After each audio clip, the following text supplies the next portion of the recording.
Bismillahirrahmanirrahim. Assalamualaikum warahmatullahi wabarakatuh. Perkenalkan, nama saya Halimatul Lutfiyah, Prodi PGMI dengan NIM 2202010022. Di sini saya akan memaparkan sedikit materi tentang psikologi. Psikologi itu dapat diartikan sebagai ilmu yang mempelajari tentang kewajiban dan tingkah laku manusia. Psikologi pendidikan itu dimaksudkan untuk memberikan pengaruh dalam kegiatan belajar mengajar agar menjadi lebih efektif, dan kita dapat melihat bagaimana respon anak didik kita. Salah satu tokoh psikologi yang paling terkenal adalah Johann Herbert. Menurut beliau, proses belajar atau kemampuan memahami sesuatu itu dipengaruhi oleh cara berpikir seseorang dalam mengaitkan hal-hal baru atau kemampuan yang dimilikinya. Kemudian, proses belajar atau memahami sesuatu itu dapat dicapai melalui pendidikan. Nah, dari situ kita tahu bahwa tujuan akhir pendidikan adalah untuk merubah sikap menjadi lebih baik.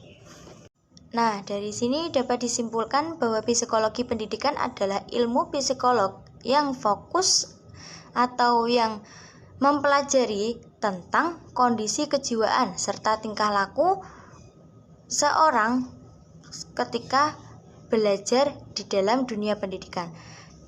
Dari situ dapat diartikan bahwasanya guru itu harus bisa mengetahui atau penguatan karakter untuk mengubah perilaku peserta didik menjadinya lebih baik. Sejarah psikologi pendidikan. Pada zaman Yunani kuno, semua ilmu itu dimasukkan sebagai bagian dari filsafat, dikarenakan bahwa tokoh pemikirannya itu menganggap bahwa ilmu filsafat itu adalah induk dari semua ilmu pengetahuan. Karena itu, psikologi menerima banyak pengaruh kuat dari ilmu filsafat. Para ahli psikolog pada masa itu adalah dua filsuf, yaitu yang pertama ada Plato, yang kedua ada Aristoteles. Namun, setelah keruntuhan peradaban Yunani kuno tersebut, kajian mengenai jiwa ini mulai dilupakan. Kemudian, pada abad ke-5 Masehi dan ke-6 Masehi, bangsa Yunani mulai mengaitkan segala sesuatu yang terjadi di alam dengan kepercayaan mengenai agama. Pada masa itu, ada dua jenis teologi yang paling utama. Yang pertama adalah ajaran agama Olimpian, dan yang kedua ada ajaran agama Orfisme. Kemudian pada abad pertengahan, filosof Muslim yang pertama di abad pertengahan adalah Al-Kindi. Psikologi merupakan salah satu dari 17 disiplin ilmiah yang dikajinya dari 270 buku hasil pemikirannya. Al-Kindi membahas mengenai fungsi-fungsi jiwa dan kecerdasan manusia. Pada abad ke-17 dan ke-18, ilmu psikologi itu hanya berstatus sebagai wacana. Statusnya itu belum anggap sebagai suatu ilmu. Dalam psikologi banyak sekali atau ada beberapa tokoh.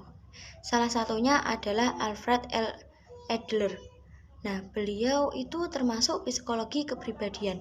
Ketika beliau masih muda, beliau pernah menderita penyakit rikitis yang membuatnya kesulitan untuk berjalan sampai beliau umur 2 tahun.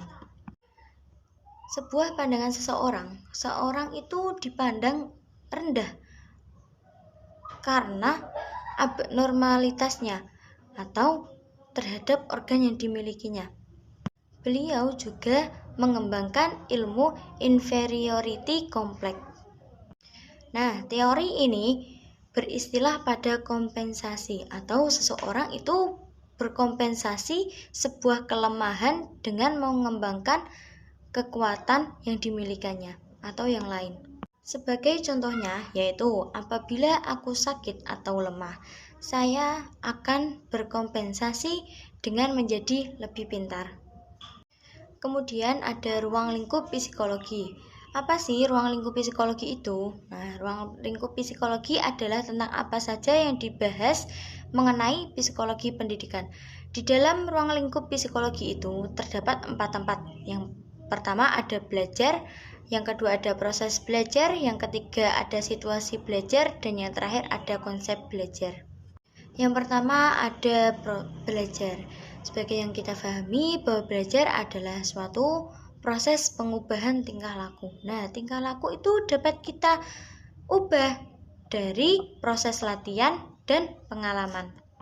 Dan fokus pada inti kajian psikologi pendidikan itu terkait dengan belajar atau pada peserta didik, agar kita itu dapat mengetahui ciri-ciri khas peserta didik tersebut, bisa mengetahui teori-teori belajarnya, atau dan lain sebagainya. Yang kedua, ada proses belajar. Dalam proses belajar ini menggunakan konsep belajar yang digunakan serta minat peserta didik dan juga terkait pada metode yang digunakan untuk membelajarkan dan materi pembelajaran yang dipelajari. Melalui psikologi pendidikan, peserta didik dapat mengukur kelebihan dan kekurangan dalam proses belajar mengajar tersebut. Hal yang dapat diukur adalah terkait minat terhadap metode pembelajaran dan juga materi pembelajaran yang dipelajari atau yang diajarkan. Yang ketiga ada situasi belajar. Nah, situasi belajar itu didesain semenarik mungkin. Jadi tenaga didik akan mampu mengetahui desain atau metode pembelajaran yang baik agar membangkitkan semangat peserta didik tersebut. Yang terakhir ada konsep belajar. Nah, di sini konsep belajar itu maksudnya gini, bagaimana sih peserta didik dan tenaga didik merasa nyaman dalam melalui proses belajar mengajar tersebut. Melalui konsep belajar yang tepat, maka harapan akan tercapai melalui pendidikan yang kondusif dan akan tercapai. Sekian pemaparan materi dari saya, kurang lebihnya saya mohon maaf. Wallahul muwaffiq ila aqwamit thoriq. Wassalamualaikum warahmatullahi wabarakatuh.